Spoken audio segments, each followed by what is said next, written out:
right. Well, happy Friday, everyone, and welcome to another weekly update, future focused weekly update, keeping you current on some of the latest happenings at the intersection of business, tech, and human experience.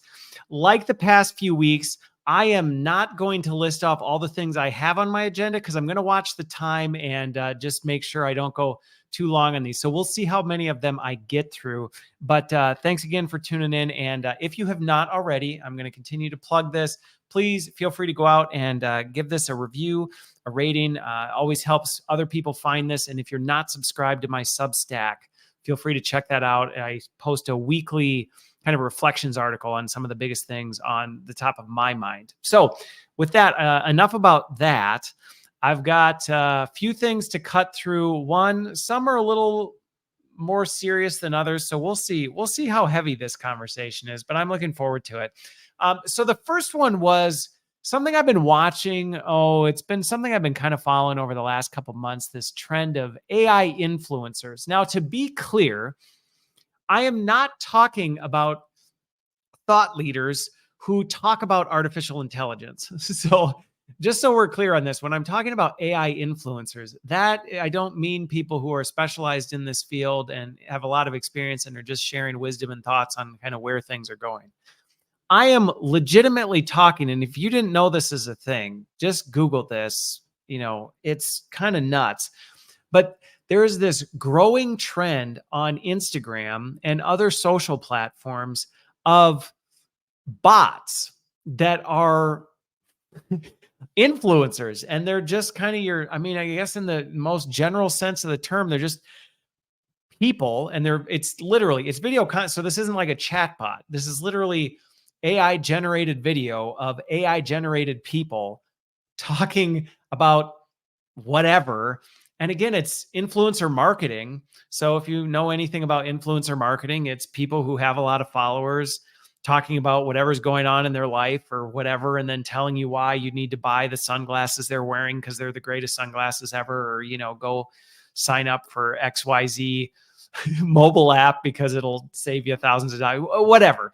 Anyway, the point is, I've been watching this for the last few months, and it really started to rise as generative AI's video and audio capability really started to mature.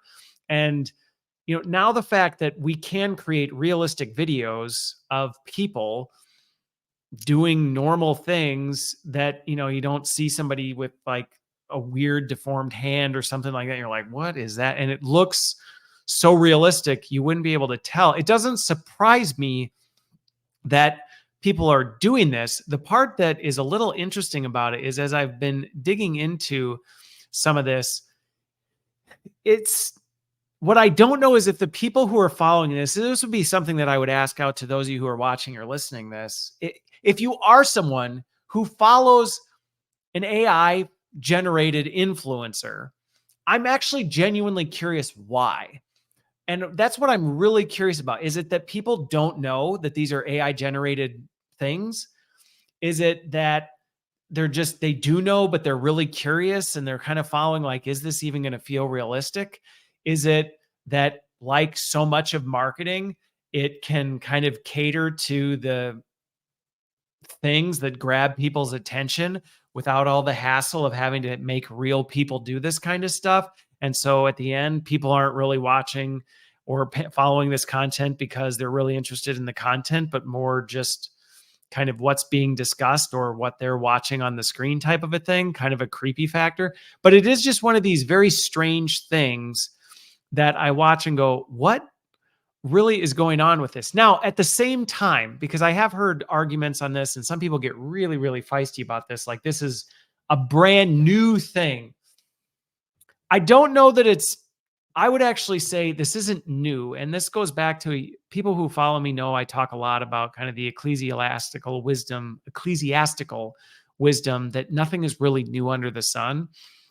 And so, ghostwriters, that's been around for a long time. If you have never followed like Twitch or gaming channels, there's lots of really, really famous gamers who nobody's actually ever seen their face. They don't use a webcam. They have kind of a cartoon icon that is their image, and that's just what they're known. If you want to know the names of some of them, you can look up Dream or Technoblade or some of these others. Skeppy, I think, is another one. There's some of these other ones and it's a big deal when people finally see them. You can look up like Dream face reveal on YouTube and you'll see it's like a huge deal when all of a sudden these people who have been behind the screen forever now come out and it's like that's who they are. We had no idea who they are. I think what's really interesting about this, though, is the fact that do people not know, or do they know? And is it something where this is kind of becoming like, because I can see this being used in not so nefarious ways. I'll be the first to say I know lots of people, and it took me a long time to get comfortable being on camera and kind of being out there and people knew who I was, type of a thing. And so I can see there being some value to creating an AI version of something that's what people see and they're following, but really they know that there's someone behind that mask, if you will, that you're really following the thoughts and the ideas and what this person has to say about these things. And so then if you're using AI to kind of help make it more engaging, but it's really just a mask that you're putting on so that you can get over maybe some of your own insecurities about putting yourself out there, I can kind of see where that would fit in. And to me, that's not all that different than a Twitch gamer that doesn't turn on a face cam and you just really only ever hear their voice. And even sometimes they do voice modulation. So you don't even really know what their voice is until they do these big reveals. So I actually can see where some of this comes from, but I really think it comes back to this whole, one of the things that brought to mind for me was some of the research that has come out that one of the number one things that the younger generations want to be when they grow up is an influencer. And I think this whole movement towards AI is now coming for influencers, going, well, hey, if you're just a face with not really a whole lot to say, but you can get people to buy your product for whatever reason, we'll just make an AI version of that. And then we cut you out of the loop and save a bunch of money. I think it does get to the root of like, well, what are you really trying to do as an influencer? Because if your goal is just to make a boatload of cash and have a bunch of people tell you how amazing you are, that's not a terribly fulfilling pursuit.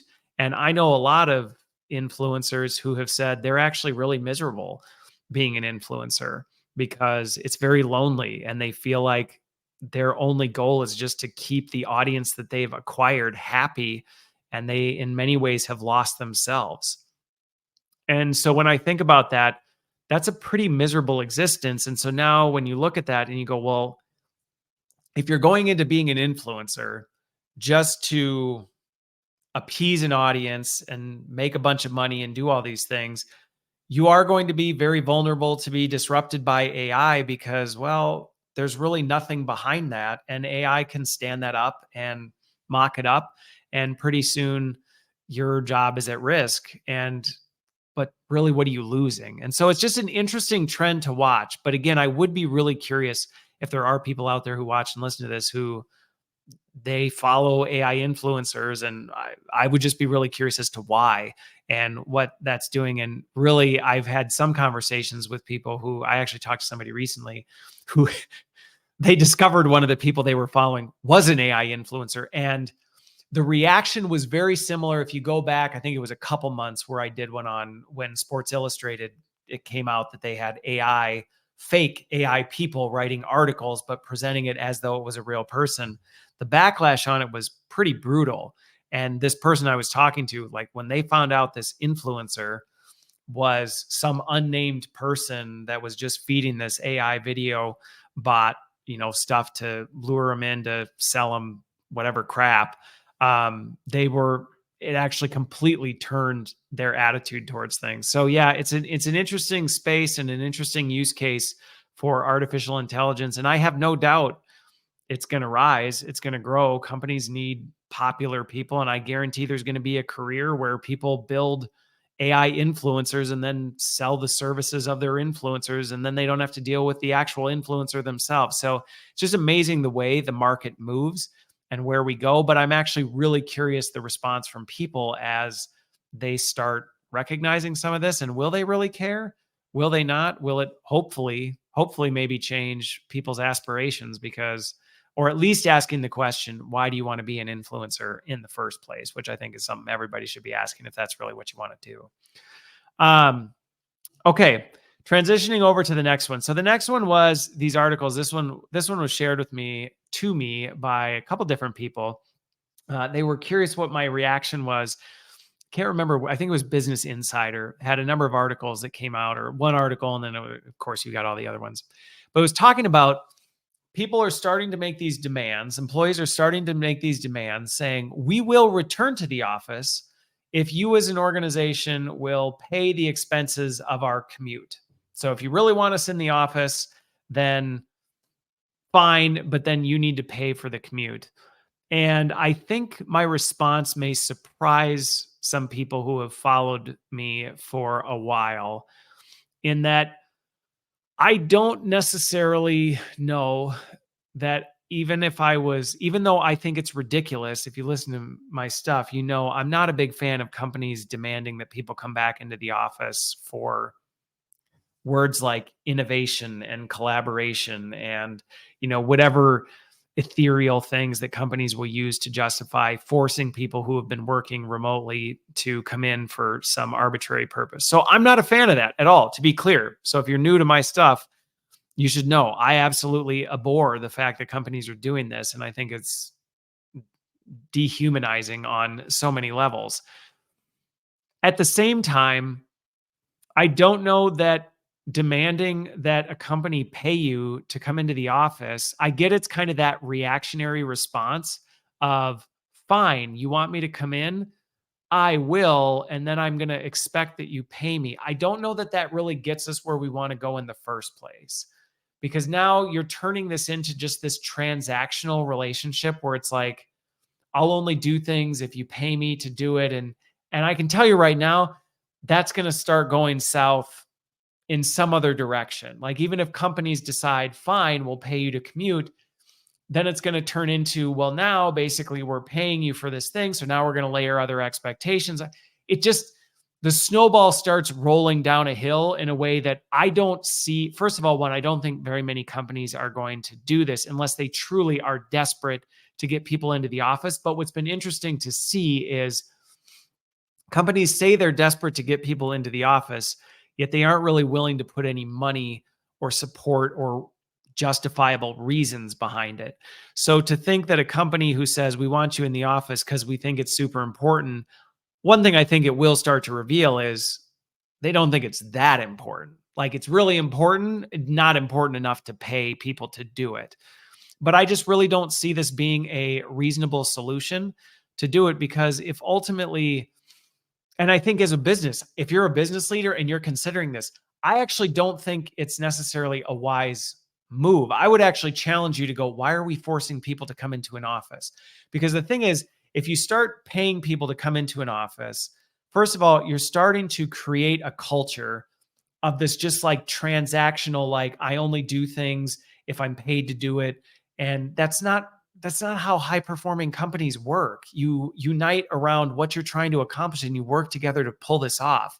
You don't go, well, I'm fee for service, and so absolutely everything I do, I'm going to just nickel and dime you, because you're opening yourself up to all sorts of other things where, like, then what?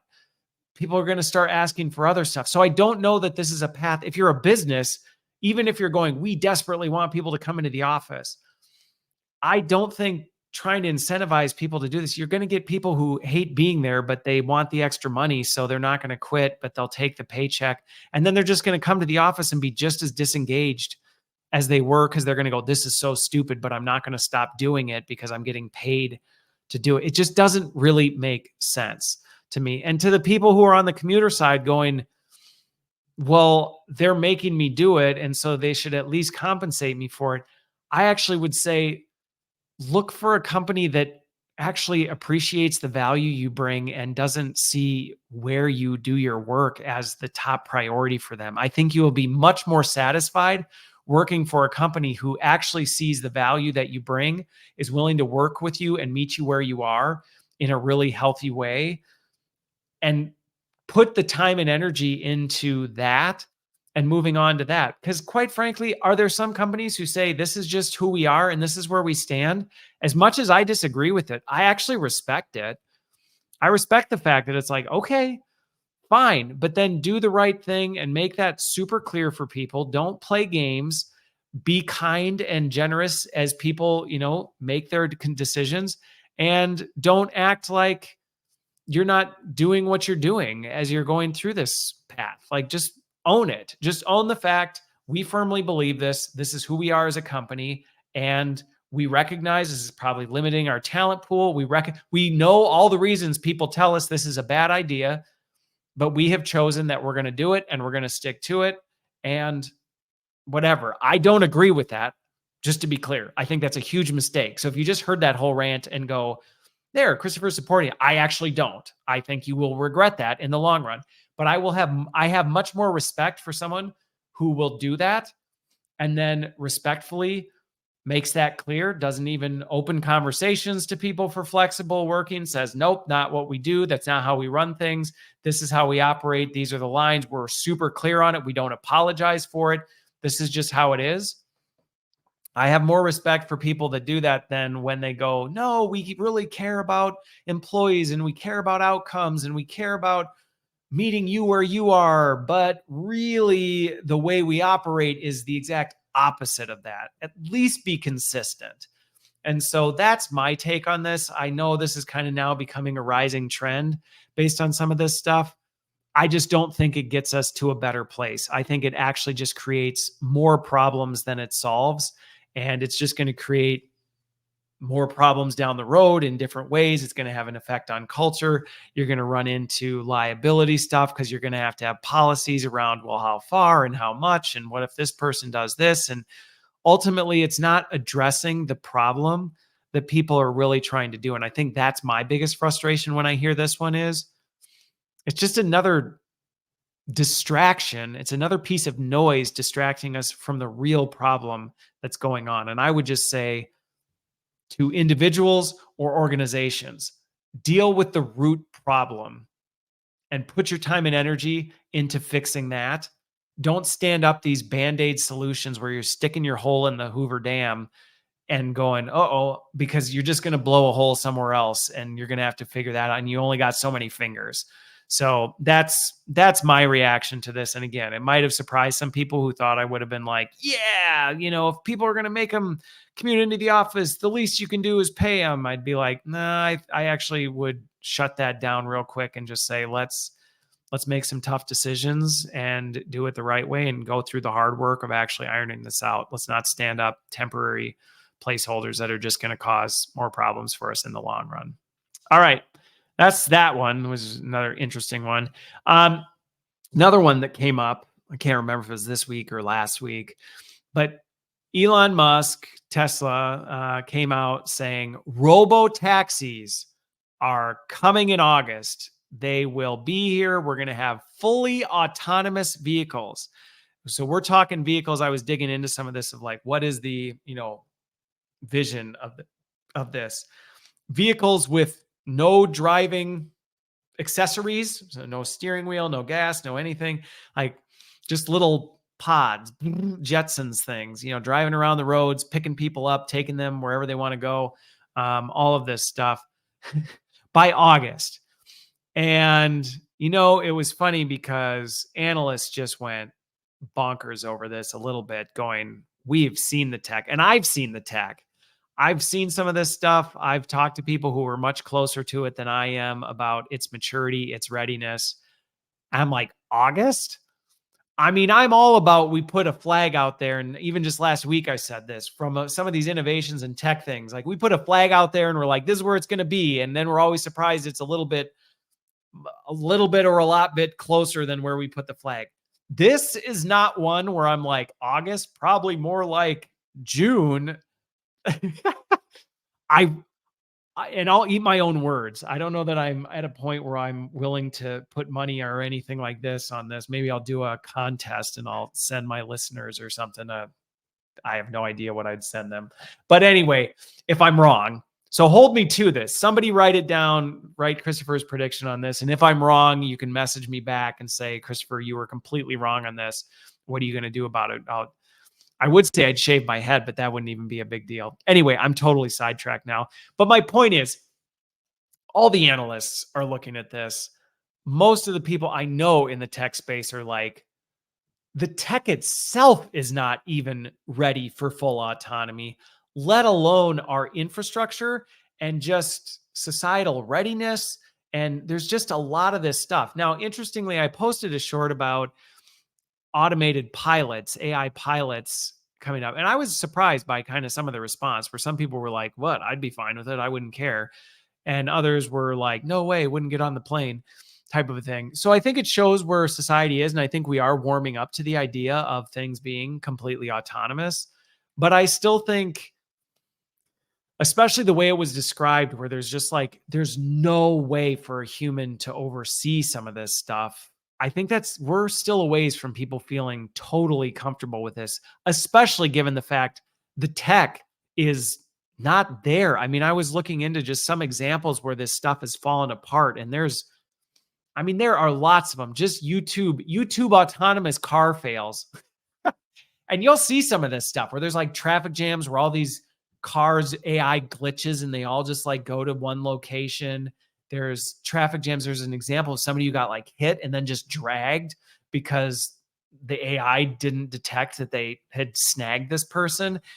Now, that said, I'm a little bit cautious about getting too much like on, oh, here's all these examples of why it'll never work. Because the thing is humans, if we were to compare the data, and I don't like when people do this, where they'll just look at one thing and say, see, here's all the reasons this will never work. And it's like, right, but you got to baseline it against something. Human drivers are not that great. So if you look at the accident rates, the death rates, you look at some of these tragedies that happen with humans behind the wheels, in many ways, my personal take on this is I actually think AI would likely be safer than people. Not 100%, but I think in many cases, people may be the safer, or the AI may be the safer route for something, as when you think about driving, it's largely robotic. You have a destination, you need to get somewhere, and it is so much better just sit and get there. And I know that it's one thing if you're a car enthusiast and if you're driving your favorite car, you got your convertible with it. Like, there's experiential components of driving, but the large majority of driving is just robotic. And so I personally think when we think about some of the risks, and if we were to compare AI accidents and things like this, I think we would find that AI actually does a pretty good job. What it doesn't handle well is exceptions. And I think that's where I get a little concerned about fully autonomous vehicles. If you're thinking about your average drive, back in the days when I used to commute, 99 out of 100 of my commutes were completely uneventful, took the same roads. I mean, there were even times where like I probably just spaced out and didn't even realize what was in. I'm like, oh, I'm home. I didn't even remember the drive type of a thing.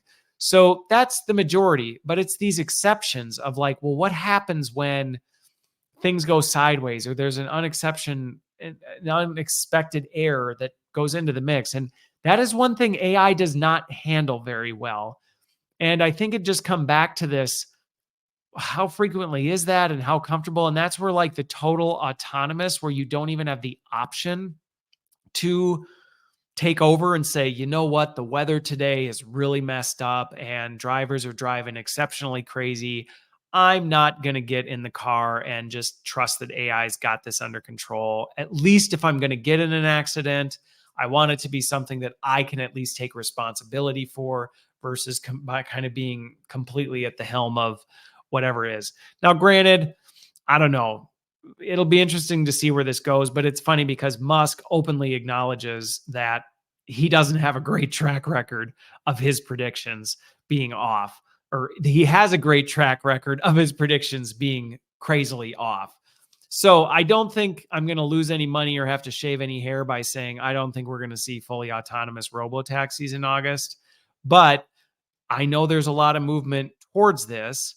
I think we've got a ways to go. Now, I don't have a Tesla. I don't know anybody directly in my sphere. I do know some people. I guess I've never asked them if they have the fully autonomous driving version of it. I mean, I've seen it do some pretty cool stuff.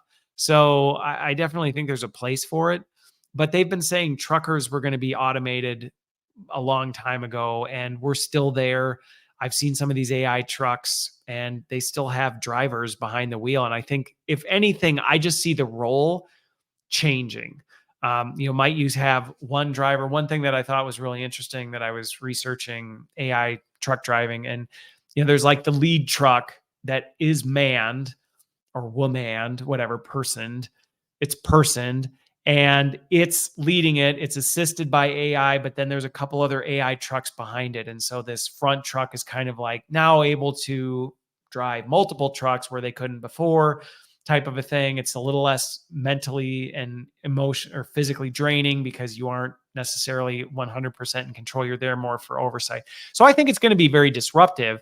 I just don't think we're going to see this by August, but keep me posted. Keep me honest if I'm wrong. And all of a sudden we've got AI taxis zooming around. Feel free to send me a message and I'll come up with some creative thing that I'll do for those of you who actually remembered that I said this in April. Next up, this one kind of ties to the AI thing. That is was a little bit interesting. So I came across, I think this one I came across myself, and then somebody else mentioned it on a catch-up call I was having.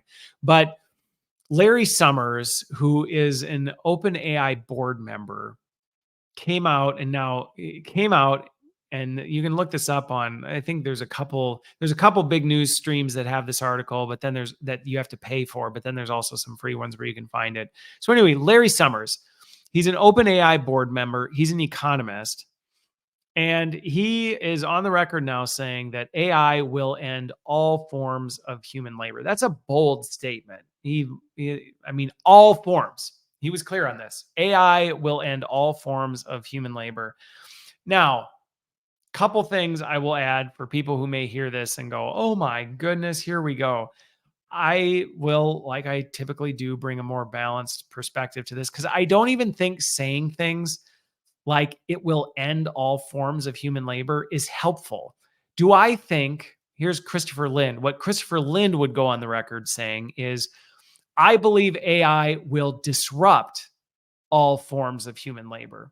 I think that's a more helpful way of thinking about this, in that it will absolutely disrupt every form of human labor in some capacity.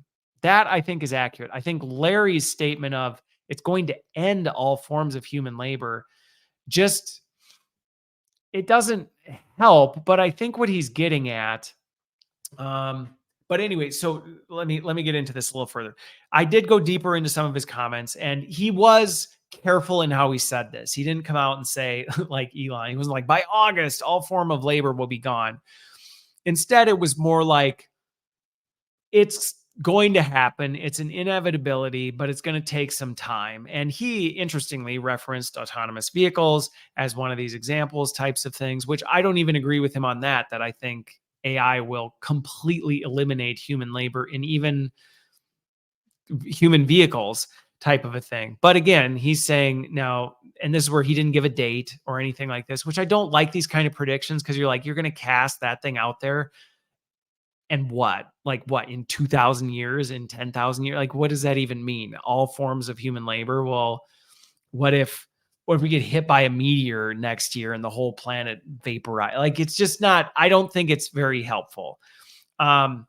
And so I was digging into some of this a little bit more. And so I thought I'd add some color to this, because again, I don't think it's helpful. I think what he's getting at, though, and I think this is one of the rising concerns that is coming up, that another doctor that I have been following, Dr. Srinivas, I'm reading my notes, but I'm trying to even remember. I can't even pronounce it. So here I'm reading it. I can't pronounce it. Srinivas Mukamala, Dr. Mukamala.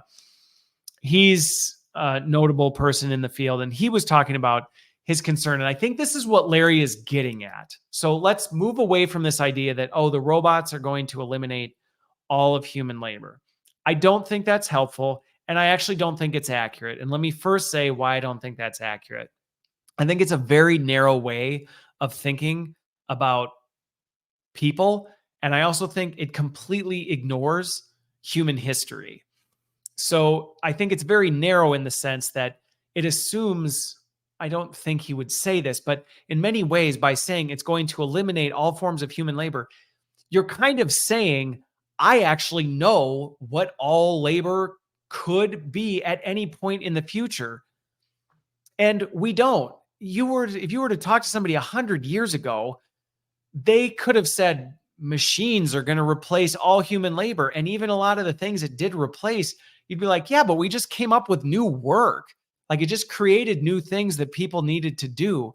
So to say it's going to eliminate all human labor presumes you know what all human labor will be in the future, and that AI will have the capability to do it. And we won't just think of new things or create new space for us to work. And again, this goes back to an analogy I use a lot where I say, a lot of people, when they think about AI taking from us, they just think about the box we're in today. And so they look at what AI is doing and they say, and you can't see me doing this if you're not watching it, but I'm making a little gesture that there's a box. And so when people say AI is taking from us, it assumes that this box is static. And it assumes that there's only so much space in this box. And so as AI takes on more of this, there's less room. And so the human side just gets smaller and smaller and smaller. And I think that's it's a poor comparison because, first of all, history teaches us otherwise. And just in many ways, logical thinking shows us otherwise, that box is not static. That box is dynamic and it continues to expand and shrink and move and evolve, and all these other things happen. And so is AI going to take up certain components of things? Is it going to eat away? Is it going to erode this? Is this no longer going to be relevant? Well, of course it is.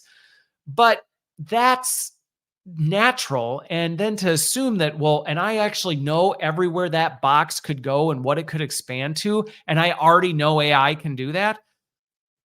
Gosh, I follow and talk to enough AI experts that will openly acknowledge that they're like, we don't know what this thing can do.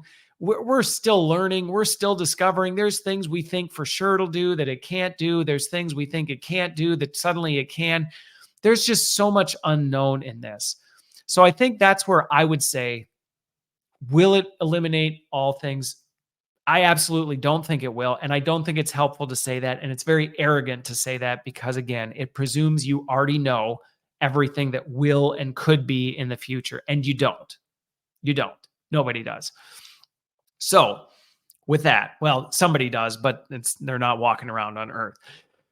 So that's where I would say, will it disrupt it? Yes, absolutely. And so I think what Larry's getting at, and I think this is what this part of the article is hitting on more, that we need to be really conscientious of. But hang on, I know I'm jumping back, and this will be quick, I promise. I'm jumping back to this one thing. The one thing that somebody critiqued and commented on that I think is just a perfect example of this. Like, AI can substitute for a doctor making a diagnosis, but it can't substitute the nurse who's there holding the patient's hand and guiding them through that. And I think this is one of these things are far more complex than we realize. And so when we make these bold, fear-driven statements of AI is just going to eliminate the need for us, I just don't think it's helpful. Now, let me transition now, and this time I really will transition and won't go back, is what he's getting at that I do agree with, and I think is reason for serious concern, is he is acknowledging that there is going to be, and he's an economist, so yeah, he's pretty well qualified to say this. It is going to cause economic disruption at a speed and at a level that I would say societally we are probably not prepared for. You know, in the past, we had decades, sometimes centuries to adapt to these changes. And what AI is doing is it is accelerating these changes at almost a breakneck pace where all of a sudden you're like, whoa, can the economy even adapt, and can society even adapt to these changes in a healthy way that doesn't just implode things? That, I think, is a legitimate economic risk, especially because we have a lot of people making decisions about this stuff who are not equipped to make decisions about these things. And so they're making decisions about, I may see this all the time, companies deciding, oh, we're going to replace all these employees with AI. And they don't even really understand what AI can do or what it's good at or what it's not good at or the risk associated with the decisions of having AI make these kind of calls and stuff like that. And so I think the speed and pace at which things are moving, one, there is some real economic risk ahead of us that we need to say, hey, whoa. And that's where I think the disruption we're going to experience can be a little unsettling, and it should be unsettling. And I hope I unsettle people enough to say you should be taking this stuff seriously, and you should be thinking about the value that you bring and how you're adapting and what you're actively doing to be involved in this change. Because if you're not, you are going to get disrupted in a negative way. I think the other thing that Dr. Mukamala brought up that Larry did not necessarily hit on, but I think is legitimately an economic concern that I fully agree with, is this, because of the pace and speed and resources required to stay on the front end of this, the bigger threat that it's creating is the divide it's creating of inequality. And Dr. Mukamala brought up the fact, and I do agree with this, that I think if we're not very careful and intentional and we don't start regulating and thinking about some of these things, we are going to create such a class divide that so many people get left behind. And maybe, yeah, human labor will continue, but only a select few of people will ever even be able to keep pace with it to benefit. And as a result, a lot of people, a lot of vulnerable people will get left behind and not taken care of, because chances are, if we look at human society, a lot of times when this stuff happens, the people on the front are not necessarily looking back going, hey, how do we make sure we bring everybody else along for the ride? How do we care for them? There's just this tendency to go, how do I just keep pushing farther forward and faster, not realizing this, like, whoa, yo, you're leaving everybody behind. And sometimes it takes a catastrophic event for that person on the front to finally go, what are you doing? So that to me is a serious concern. And I think, for the folks who are maybe feeling a little left behind right now, my encouragement to you is stay connected, stay focused, stay integrated into some of these changes so that you can make steps to not fall so far behind. But to those of you, and this is where maybe I would put myself, and part of why I do a lot of this stuff is for those who maybe are on the front end of this, don't necessarily feel you have to slow down, but be putting time and attention and thought into how do we not leave everybody behind? And that may sound counterproductive. That may sound like, well, I've just got to watch out for me. But forget the fact that I'm coming from a biblical worldview where I would just say that's just wrong on so many levels, to just say I'm out for me and I don't care the impact it has on anybody else. But I've seen firsthand, just societally and in even organizational performance, it doesn't end well. And it's these short-term gains that you may get that leave you with long, sometimes irreversible pains that become 1,000 times harder to work through. And so, yeah, sometimes then people are like, whatever, by then I'll have moved on to something else. Don't be that person. What a miserable existence to be that person. And I just have, especially growing up in a funeral home, I've known plenty of people who that they were that person and they got to the end and it wasn't worth it.